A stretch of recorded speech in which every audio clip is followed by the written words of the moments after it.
एक तरफ एसीपी हुडा को समझ नहीं आ रहा था कि जंगल में हो रही इन बुरी घटनाओं के पीछे किसका हाथ है। वहीं दूसरी ओर राघव अपने क्लिनिक में पेशेंट्स को अटेंड कर रहा था। राघव का क्लिनिक पिछले कुछ दिनों से बंद था, इसलिए आज क्लिनिक के बाहर पेशेंट्स की लंबी लाइन थी। दोपहर में जैसे ही राघव लंच के लिए क्लिनिक से बाहर निकल रहा था, तभी उसकी नजरों के सामने अचानक से स्नेहा आ गई। स्नेहा को अपने सामने देख राघव ने पूछा, तुम यहाँ इस समय? सब कुछ ठीक तो है ना? स्नेहा ने मुस्कुराते हुए जवाब दिया, हाँ, वो मैं घर पर अकेली बोर हो रही थी तो मैंने सोचा क्यों ना तुम्हारे साथ ही लंच कर लूं, पर यहाँ कितनी भीड़ है, मैं आधे घंटे से वेट कर रही थी तुम्हारा। खाना खत्म करने के बाद राघव एक बार फिर पेशेंट्स को अटेंड करने लगा और स्नेहा मॉल में घूमने लगी। शाम को राघव ने अपना क्लिनिक बंद किया और वो दोनों हाथ में हाथ डालकर वॉक करते हुए थिएटर की तरफ जाने लगे। राघव और स्नेहा थिएटर के अंदर जा ही रहे थे, तभी अचानक से राघव का फोन बजा। राघव ने बिना देखे ही फोन उठा लिया। फोन पर मौजूद आदमी की बात सुनकर राघव के पसीने छूटने लगे। राघव ने चौंकते हुए कहा, ये कैसे हो सकता है डॉक्टर माथुर? It's impossible. आप फिक्र मत कीजिए डॉक्टर माथुर, मैं अभी यहां से निकलता हूं। इतना कहकर राघव ने फोन काट दिया। राघव को यूं परेशान देखकर स्नेहा ने घबराते हुए कहा, क्या हुआ राघव, किसका फोन था और कहां जाने की बात कर रहे हो तुम? राघव ने स्नेहा की ओर देखते हुए मायूसी से कहा, आई एम सॉरी स्नेहा, हम मूवी देखने किसी और दिन आ जाएंगे, अभी मुझे जाना होगा, एक बहुत ही सीरियस इमरजेंसी है। दूसरी तरफ एसीपी हुडा जंगल के आसपास के सारे गांवों का मुआयना करके एक बार फिर सुबह वाली जगह पर पहुंचा, पर इस दफा उसे वहां कोई भी दिखाई नहीं दिया। अंधेरा हो चुका था। एसीपी हुडा ने गुस्से में अपना फोन निकाला और इंस्पेक्टर मिश्रा का नंबर डायल किया। हुडा अपनी जीप में वापस जाकर बैठा ही था कि तभी एक हवलदार जोर से चिल्लाया, सर ये देखिए। हुडा दौड़कर उस हवलदार के पास चला गया।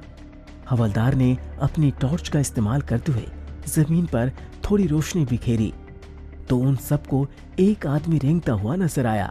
वो आदमी जंगल से बाहर निकलने की कोशिश कर रहा था। हुडा दोनों हवलदारों को साथ लेकर उस आदमी की तरफ दौड़ा।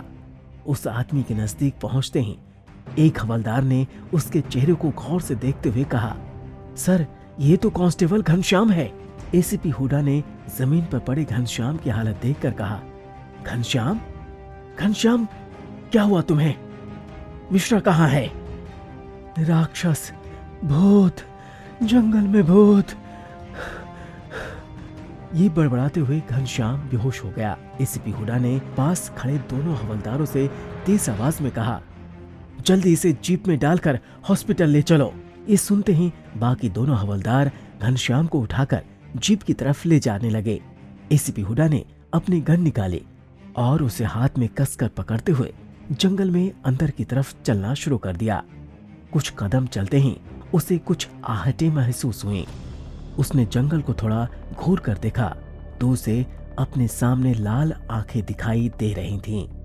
ये मंजर देखकर हुडा के हाथ पांव फूलने लगे, क्योंकि वो लाल आंखें अब धीरे धीरे उसकी तरफ बढ़ती जा रही थीं।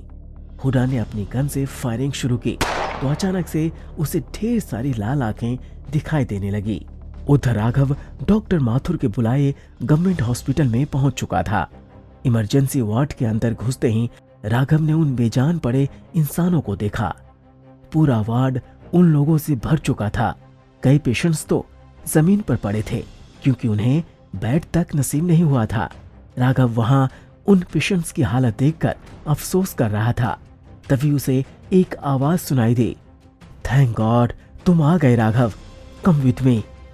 राघव को पूरे इमरजेंसी वार्ड की सैर करवाते हुए डॉक्टर माथुर ने आगे कहा, इस हॉस्पिटल का एक डॉक्टर मेरा पुराना दोस्त है।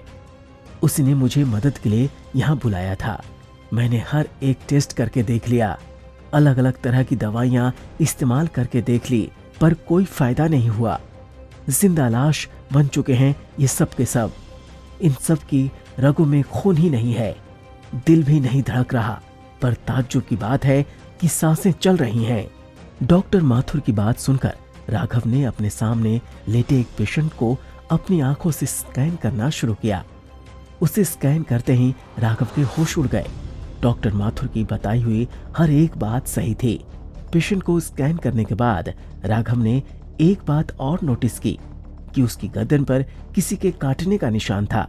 राघव एक कदम आगे बढ़ा और पेशेंट की गर्दन पर वो निशान डॉक्टर माथुर को दिखाते हुए बोला, डॉक्टर माथुर, क्या ऐसा निशान बाकी सब पेशेंट्स की बॉडी पर भी हैं?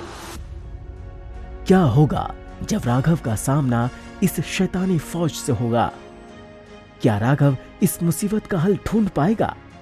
ये जानने के लिए देखिए अगला एपिसोड सिर्फ पॉकेट एफएम के YouTube चैनल पर, और सुपर जमाई के सारे एपिसोड्स को सुनने के लिए डिस्क्रिप्शन में दी गई लिंक से डाउनलोड कीजिए पॉकेट एफएम ऐप।